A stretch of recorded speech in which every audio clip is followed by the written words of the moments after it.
चलिए इस चैप्टर में हमको देखते हैं। इस वीडियो में द्विघात समीकरणों को कवर करेंगे कक्षा 10 के लिए, और यूपी बोर्ड की तैयारी के लिए इंपॉर्टेंट क्वेश्चन को देखेंगे और थोड़ा सा बेसिक लेंगे, और उसके बाद भी क्वेश्चन को सारा करेंगे, क्योंकि 10 मिनट की वीडियो में थोड़ा सा 10 मिनट से ज़्यादा भी हो जा सकती है। थोड़ा सा बेसिक लेंगे और क्वेश्चन करवाएंगे स्पीड अप से। इंपॉर्टेंट क्वेश्चन बनते हैं इससे, बहुत इंपॉर्टेंट क्वेश्चन बनते हैं। चार कितने, ठीक है, इसमें ये नहीं बताया कितने नंबर के आएंगे, लेकिन हाँ पेपर में इतना इतना जरूर याद रखना कितने क्वेश्चन रहेंगे इस चैप्टर से। तो दूसरा चैप्टर और इस चैप्टर मिलाकर लगभग 6 से 7 क्वेश्चन 8 नंबर तक बन जाते हैं टोटल इस चैप्टर। ठीक है, तो देखो फटाफट से इसमें क्या क्या आपको समझना होगा एंड माइंड लगाना है कि क्या क्या समझना है। ठीक है, देखो हमारा पहला होता है इसमें मानक रूप समझते हैं। मानक रूप तुम्हारा ये होता है, द्विघात समीकरण में जब तक तुम्हें x की पावर 2 ना दिखे तब तक तुम्हारे इसे द्विघात समीकरण नहीं कहेंगे। x एक चर होता है इसमें, जो तुम्हारा x क्या होता है भैया, तुम्हारा चर होता है। ABCD एक नंबर होते हैं, वास्तविक नंबर होते हैं, जैसे 1 5 6 इस तरीके से नंबर होते हैं। तो बहुपद भी बोलो और ये समीकरण भी बोल सकते हो। ठीक है, बहुपद एंड समीकरण। ठीक है, बहुपद 0 के बराबर दिखाओ दोगे समीकरण, बहुपद 0 के बराबर नहीं दिखाओगे तो समीकरण नहीं है। बस खत्म, इतना ईजी था। पहली स्लाइड में कोई दिक्कत की बात नहीं होना चाहिए। एक चर में द्विघात समीकरण के रूप को में लिखना ही जाना है, परिभाषा इसकी बोल सकते हो। एक चर की घात 2 होनी चाहिए, बस द्विघात समीकरण कहलाएगा। खत्म, कोई दिक्कत की बात ही नहीं थी। पहला बहुत ईजी था, मानक रूप देखना था बस। फोकस किस पे करना है, बस इस पे फोकस करो, बस इस पे फोकस करो, इस पे। ठीक है, यही तुम्हारा काम कराएगा आगे क्वेश्चन को देखना। ठीक है, आगे की वीडियो में देखो फटाफट से इसमें क्या करना है तुम्हें देखना। द्विघात समीकरण को पहचानो, पहचानना का क्या है, एक्स की पावर 2, एक्स की पावर 2 समीकरण को पहले हल कर सकते हो। ऐसा डिफिकल्ट दे सकता है तो आपको उसे हल करना पड़ेगा। हल करने के बाद में हमें ये प्राप्त होगा। अब ये हल कैसे करना है, तो इसका हल करने के लिए तुम्हें 9th वाले क्लासों को जो बच्चे हैं वो बाद वाली की वीडियो को भी देखेंगे, जब मतलब लॉन्ग टाइम की और ये आएंगे तो उसमें देख लेना। इसको जो 10th वालों को तो पता है कि इसे सॉल्व करके ये आएगा। तो जब एक्स की पावर तुम्हें देखना है, एक्स की पावर क्या देखना है, 2, तो 2 दिखेगा तो द्विघात समीकरण है। इसको सॉल्व करने पर ये आता है, हल करने पर तो ये द्विघात समीकरण नहीं है, क्योंकि एक्स की पावर 2, एक्स की पावर 2 नहीं है। 9th वाली खाली देखेंगे एक्स की पावर 2 है, बताओ इसमें एक्स की पावर 2 दिख रही है? जरूरी नहीं दिख कि एक्स की पावर 2 नहीं दिख रही है। एक्स की पावर 3 दिखी मतलब त्रिघात बहुपद है ना, त्रिघात समीकरण देंगे ना भैया ना। इसको भी सॉल्व करके इधर आते हैं, लेकर आते हैं, और अगर ये कट गया तो भैया तुम्हारा नंबर भी कट जाएगा और भैया ख़त्म हो जाएगा। समझ में आया? तो जल्दबाजी नहीं करना है, बस इतना ध्यान रखना है इस सवाल को सॉल्व करने के बाद ही द्विघात समीकरण बताना है। और तुम्हारे इसमें क्या था, इसमें 2 घात थी तो द्विघात समीकरण था, इसमें भी 2 घात थी तो द्विघात समीकरण था, इसमें नहीं था तो द्विघात समीकरण नहीं। किसकी, एक्स की पावर, बस एक्स की पावर 2 तो मतलब द्विघात समीकरण, एक्स की पावर 2 नहीं तो मतलब द्विघात समीकरण नहीं। देखो नेक्स्ट आओ, गुणनखंड विधि से हम क्या निकालेंगे, वही जो अभी हम लोग क्या निकालेंगे, गुणन। ठीक है, गुणनखंड विधि से निकालेंगे शून्य या मूल। चैप्टर 2 में तुमने देख लिया होगा कि कैसे करते हैं, थोड़ा स्पीड चलेंगे। बीच वाले पद को क्या करते हैं, गुणनखंड करते हैं, 7x करते हैं, 7x लेकर इसमें बनाते हैं। क्या करते हैं, अगर हम 7 3 चाहेंगे, 10 को 10 में 2 नंबर में तोड़ेंगे तो क्या होते हैं, 2 पंची 10 और 5 एकम 5, तो 5 से हम क्या करेंगे, 2 घटा दे तो 3 ही मिल जाएगा। तो वही कॉम्बिनेशन यहाँ पर अप्लाई हुआ, यहाँ पर अप्लाई इस जगह के, तो यहाँ पर लिखा गया है, तो वही लिखने के बाद में ये समीकरण आ गया तुम्हारा। फिर क्या किया गया, इन दोनों में कॉमन किया गया है। इन दोनों में कॉमन करोगे, किस में कॉमन करना है, किन दोनों में कॉमन करना है, यहाँ दो, इन दोनों में और इन दोनों में।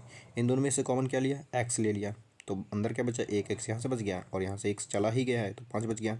खत्म, 2 ले लिया तो 2 पंची 10, ये भी बाहर वाले एक ब्रैकेट में लिख दो, तो ये 5 5 एक्स वाले एक जगह और एक्स माइनस 1 एक जगह लिख दो, कहानी खत्म। इन दोनों को 0 के बराबर दिखा दोगे, आपकी सवाल हो जाएगा पूरा। अगले जो सवाल आएंगे भाषा वाले, उनमें हम नहीं करेंगे ऐसा, वो तुम्हें केवल समीकरण तक बनवाएंगे और उसमें तुम्हें समीकरण के बाद में यही तरीका अपना कर लेना है आगे। ठीक है, क्योंकि हमें बेसिक में लेना है सबसे पहले।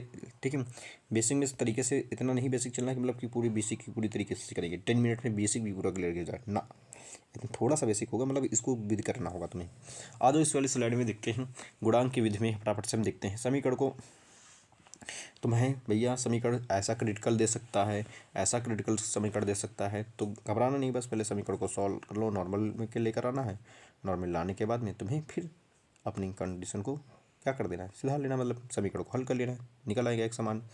ठीक है, हो, ठीक है। और ये तुम्हें समीकरण देगा तो इसको भी तुम्हें नॉर्मल कंडीशन में लाने के बाद में काम करना है, ठीक है। जैसे इसमें क्या था भैया, इसमें क्या था, 8 का गुणा यहाँ पर कर देना है, यहाँ पे भी कर देना है। 8 दूनी 16, 8 एक कम 8, और ये 8 कहाँ चला गया, 0, बस ये समीकरण बन के तैयार। और इसके बाद में शून्य तुम निकाल लोगे ऊपर से, ठीक है। मतलब ऊपर से मतलब नहीं, ऊपर वाला मतलब ऊपर वाले तरीके से, ठीक है। इधर आओ, इस वाले समीकरण में देखो, यहाँ पर था तुम्हारा यही सेम नोट किया गया है, क्या दिक्कत थी। इस वाले में आ जाओ, तुम्हारा देखो तुम्हें क्या कर देना है, डायरेक्ट इस वाले को तोड़ दिया, 5 2 7, 2 भागों में तोड़ दिया, 5 2 7, ऐसे भी नंबर में तोड़ लिया, रैंडम नंबर में, जैसे जिससे क्या हो, रूट एक बार कॉमन कोई चीज़ हो सके। जब कॉमन चीज़ होगी तभी काम हो पाएगा। कॉमन करने के बाद में आप दोनों में कॉमन कर लेना, ठीक है। ये ठीक है, यहाँ पे कॉमन करोगे आपका समीकरण बन के तैयार हो जाएगा, कोई दिक्कत की बात नहीं है, ठीक है। आपको नेक्स्ट आ जाओ, इधर आओ। एक सूत्र होता है इस वाले थर्ड वाले स्लाइड पे, एक सूत्र होता है द्विघातीय सूत्र। इसकी मदद से भी तुम लोग काम कर सकते हो। द्विघातीय सूत्र क्या होता है, x minus b plus minus under root d होता है, यहाँ पे ये देख रहे हो डी, ठीक है, अपान 2a लग जाता है। डी का फॉर्मूला क्या होता है, विभक्ता निकालने के लिए डी का फॉर्मूला होता है बी स्क्वायर माइनस 4ac। का हो कैसे होगा, डी का मान जब 0 आ जाए, ठीक है, तो मान क्या होंगे, समान होंगे। डी का मान जब क्या हो जाए, ठीक है, 0 से बड़ा हो जाए तो वास्तव भिन्न भिन्न होगा। डी से अगर 0 का मान कम होगा तो क्या होगा, अवास्तविक, ठीक है, अवास्तविक यानी काल्पनिक में काउंट हो जाता है, ठीक है। चलो फटाफट से देखते हैं इसमें कैसे हुआ, ठीक है।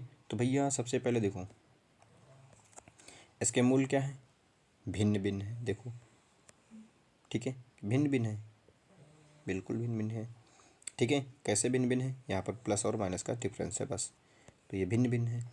इसके बाद में आ जाओ, ये मूल देख लो, ये जो क्रिटिकल वाले समीकरण है इनसे इसी सूत्र से सॉल्व करना, इन वालों को भी सूत्र से ही सॉल्व करना, इनसे भी सूत्र से ही हल करना, ठीक है। माइंड ना लगाना कि उससे समीकरण बनाकर करोगे ना, मतलब तो इन्हीं सूत्र से जाना, ये बेसिक है बिल्कुल, ठीक है। मतलब किससे सॉल्व करना है ये तुमको बताया जा रहा है बिल्कुल तरीके से। बाकी तुम लोगों ने क्लासेस तो अटेंड की होगी स्कूल में, उतना तो अटेंड करना होगा। इन क्वेश्चन को एक बार वहाँ पर भी समझना, कोशिश करना, ठीक है, कि वहाँ पे हल हो सके तुमसे। तो अगले ये क्वेश्चन क्रिटिकल थे, इस क्रिटिकल मतलब इतना भी कठिन नहीं कि तुम समझ ना पाओ। इसके बाद में आ जाओ इब्रावर्ती क्वेश्चनों के बारे में, ठीक है, यानी समस्याएं वाले क्वेश्चन। इसमें भी समस्याएं वाले बनते क्वेश्चन, जैसे भूख भाड़ की समस्या, एक आयताकार क्षेत्रफल है, इतने किलोमीटर है, मतलब इतने किलोमीटर है और लंबाई चौड़ाई इतनी से 2 गुना से 3 गुना इतना अधिक बोल देगा तुमसे, और समीकरण तुमको बनाना पड़ेगा। तो फॉर एग्जांपल के लिए तुम्हें बना देगा कि तुम्हें इतने मीटर क्षेत्रफल होता है, लंबाई चौड़ाई से 2 गुना प्लस 1 अधिक है, तो ये हमने समीकरण कर लिया और इसको सॉल्व करके ये कर लिया। एक होता है रहमान की आयु, उससे बस 20 गुणा आयु से समस्या बन जाता है क्वेश्चन, तो उस पर तुम्हें करना होता है, इससे बड़े ही होते हैं 3 वर्ष बाद में गुणनफल करने के बाद में समीकरण इस तरीके से सॉल्व कर लेना पड़ता है। क्रमागत संख्याओं पर पूछेगा, क्रमागत संख्याओं क्या होता है, 200, ठीक है, 306 होगा, ठीक है, तो उनको क्रमागत संख्या मानना पड़ता है। क्रमागत संख्याएँ तो 9th वालों को, ठीक है, 9th में तो बहुत ज़्यादा कराया जाता है, ये रहा, ठीक है। एक्स प्लस 1 मान लिया जाता है क्रमांक संख्या, और उसके बाद में समीकरण जो सा बोलता है गुणनफल 306 है, एक्स से गुणा कर देते हैं अंदर, और अंदर गुणा करने के बाद में 306 प्राप्त कर लेते हैं, और आपके कहानी खत्म हो जाती है बिल्कुल। इसके बाद में तुमको शून्य निकालना है, शून्य निकालना तुम लोग जानते हो, एक बार ट्राई करके ट्रिक बताना कि इनके शून्य क्या क्या निकले हैं, ठीक है, बताना कि इसके शून्य क्या कैसे निकाले हैं, 300 के वही ऊपर वाला तरीके से शून्य निकालना, कोई दिक्कत की नहीं रहेगी बात, ठीक है। इबराती होती है क्वेश्चन में और भी कुछ लगते हैं, 2-3 क्वेश्चन और समझ लगते हैं, जैसे कि क्या होता है, ट्रेन की गति पर संबंधित होता है या लागत मूल्य पर भी संबंधित होता है, तो ट्रेन की गति पर भी पूछ सकता है, जो चैप्टर 3 में देखा था ना उसको तरीके से क्रिटिकल नहीं कठिन समझना, क्योंकि ट्रेन की गति, जो ट्रेन के पर गति वाले क्वेश्चन होते हैं उनको बहुत कठिन मानने लगते हैं, ईजी होते हैं ये बहुत, ठीक है। ट्रेन क्या होती है, 480 किलोमीटर दूरी तरफ समान से तय करती है, इतने किलोमीटर जाने पर इतने किलोमीटर घंटा की इसकी क्या है, चाल लिखी पड़ी है, ठीक है, उसे दूरी तय करने में 3 घंटे लगते हैं से अधिक, ठीक है, तो उसे दूरी तय करने में 3 घंटे अधिक समय लगता है। हमारा ट्रेन की चाल क्या है, x किलोमीटर है, समय कितने लग रहा है भैया, समय लग रहा है x किलोमीटर प्रति घंटे, 480 किलोमीटर प्रति घंटे के हिसाब से समय लग रहा है, ठीक है, समय, ओके, यानी इतनी स्पीड से चल रही, 8 किलोमीटर प्रति घंटे से चल रही, ठीक है, 8 किलोमीटर समय, तो समय है ठीक है, समय निकालना पड़ेगा। ठीक है, समय यहाँ पर निकाला गया है, ये समझो कैसे था। देखो चाल बराबर होता है दूरी बटे समय। ठीक है, तो समय की बात करें तो समय क्या आएगा, दूरी बटे, यहाँ पर दूरी बटे समय आ जाएगा। ठीक है, क्या होता है, दूरी ऊपर होता है और समय नीचे होता है, और यहाँ पर से होती चाल। तो भैया जब समय यहाँ पर लाओगे तो चाल यहाँ पर आ जाएगी, नहीं भाई आ जाएगी, सही बात है। तो दूरी कितनी थी, 480, 480 आया, ये है ना। और नीचे क्या आएगा, चाल, चाल कितनी माने है, x किलोमीटर, बस खत्म। इसके बाद में क्या है, कम से कम दूरी तय करने में इतने किलोमीटर लगे, कम समय चाल करने में इतना टाइम लगता है, और समय कर तुम्हारा बन के तैयार हो जाएगा। कुटीर उद्योग में आ जाएगा, उत्पादन में इतना व्यक्त लगता है, इतनी लागत लगती है, उत्पादन इतनी होती है, लागत इतनी होती है, और कुल उत्पादन क्या सकते हैं, एक्स मान लेना है, लागत में रुपये इतने लग जाता है, और समीकरण आपका बन के तैयार हो जाएगा। इसको सॉल्व कर लेना, इसको भी सॉल्व कर लेना, आपका समीकरण बिल्कुल ऊपर तरीके से सॉल्व करना, और शून्य क्या आए हैं ज़रूर बताना। ठीक है, आप फिर से देख लो क्या क्या हमने क्या किया था, क्या क्या पढ़ना था। ठीक है, 8 अंक की परीक्षा के दिन 18 अंक तक बन सकता है, लेकिन इतना इतना ज़्यादा नहीं बनता है। ठीक है, वो लिख गया 18 अंक, लेकिन 8 अंक मानना। ठीक है, 18 की जगह पर 8। ठीक है, सफलता में सबसे पहले मंत्र अवधारणा समझना है, बस इतनी क्वेश्चन को बिल्कुल अच्छे तरीके से समझ कर करके ही बिल्कुल जाना है, बिल्कुल अच्छे तरीके से तैयारी में करना है। ठीक है, इबारती क्वेश्चन कर लेना, मूलों की अवधारणा, इबारती मतलब वही भाषा वाले प्रश्न कर लेना, मूलों की प्रकृति के बारे में देख लेना। ठीक है, और सूत्रों की अच्छे तरीके से याद कर लेना इस चैप्टर के, इसमें से एक क्वेश्चन आएगा ही आएगा। पिछले वाले क्वेश्चन भी आपको दिए गए हैं, उससे अभ्यास करते रहना पूरी तरीके से। ठीक है, अब चलते हैं हम लोग, मिलते हैं किसी और वीडियो में, तब तक ले बाय बाय। ठीक है।